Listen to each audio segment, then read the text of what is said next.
नमस्ते एवरीवन। मेरे मन में एक सवाल था कि क्या भूखे रहने से, 16 श्रृंगार करने से या चांद को छलनी में देखने से पति की उम्र बढ़ जाती है। मैंने अपने अनुभव से ये नोटिस किया है कि कुछ लड़कियां ऐसी गलतियां करती हैं जिनसे उनके पति स्ट्रेस में रहते हैं और रिलेशनशिप पे भी इस चीज़ का बहुत ही बुरा असर होता है। तो उसमें कुछ गलतियां मैं यहाँ पे आपसे शेयर करने जा रही हूँ।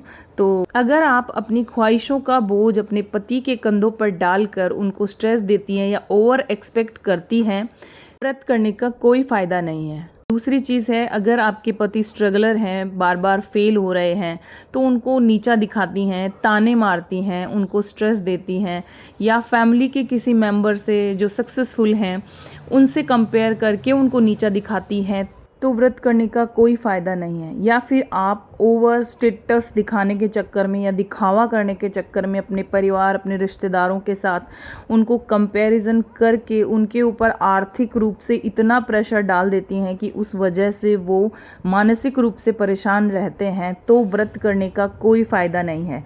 या फिर पति की फैमिली में जब भी उनके माता पिता से या किसी और जन से कोई पंगा हो जाए, तो आप उनसे प्यार से, अंडरस्टैंडिंग से बात करने की बजाय उनके ऊपर आप अटैक कर देते हैं कि तुम्हारे घर वालों ने ऐसा किया, वैसा किया।